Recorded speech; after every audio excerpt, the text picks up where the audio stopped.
पुत्रदापवित्रा एकादशी। युधिष्ठिर ने पूछा, मधुसूदन, श्रावण के शुक्ल पक्ष में किस नाम की एकादशी होती है? कृपया मेरे सामने उसका वर्णन कीजिए। भगवान श्री कृष्ण बोले, राजन, प्राचीन काल की बात है। द्वापर युग के प्रारंभ का समय था। माहिष्मतीपुर में राजा महीजित अपने राज्य का पालन करते थे, किंतु उन्हें कोई पुत्र नहीं था, इसलिए वह राज्य उन्हें सुखदायक नहीं प्रतीत होता था। अपनी अवस्था अधिक देख राजा को बड़ी चिंता हुई। उन्होंने प्रजावर्ग में बैठकर इस प्रकार कहा, प्रजाजनों, इस जन्म में मुझसे कोई पातक नहीं हुआ है।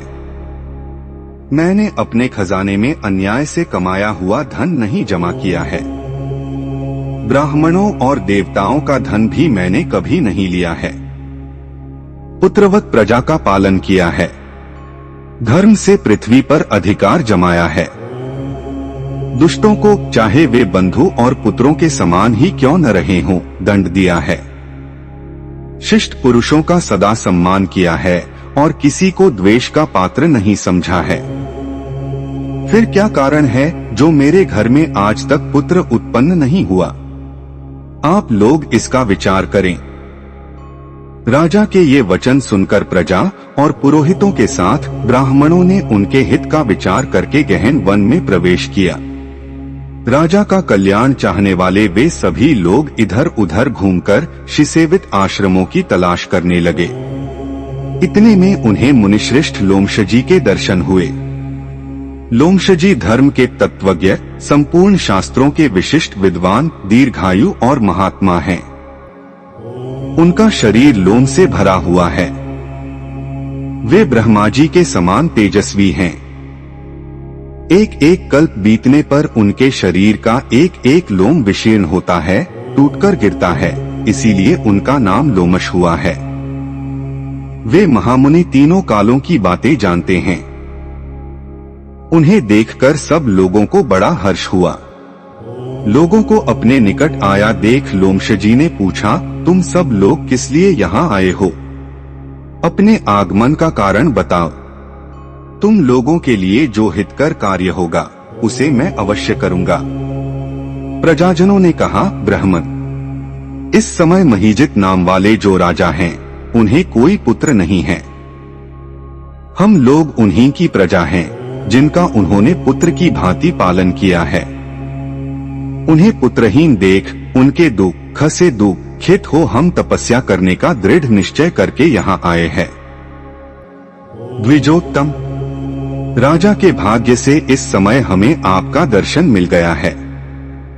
महापुरुषों के दर्शन से ही मनुष्यों के सब कार्य सिद्ध हो जाते हैं।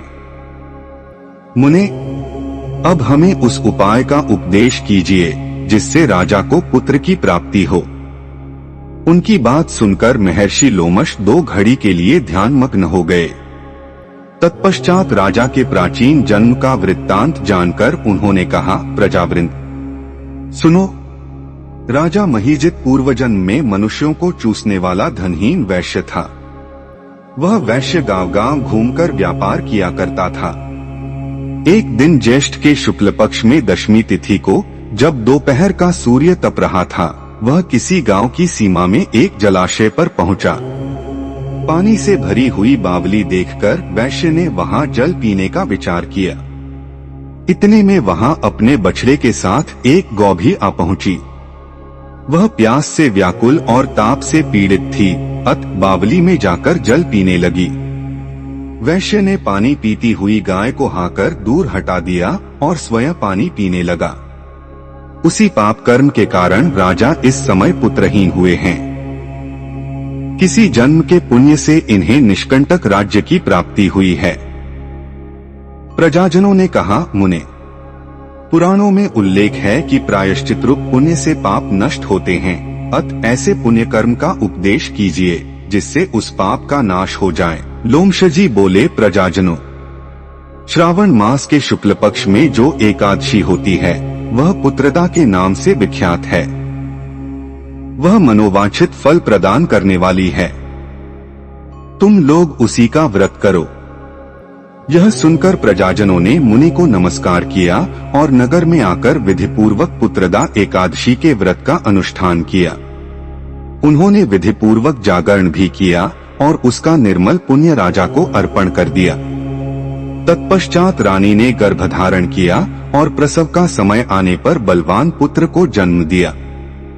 इसका महात्म्य सुनकर मनुष्य पापों से मुक्त हो जाता है तथा इहलोक में सुख पाकर परलोक में स्वर्गीय गति को प्राप्त होता है।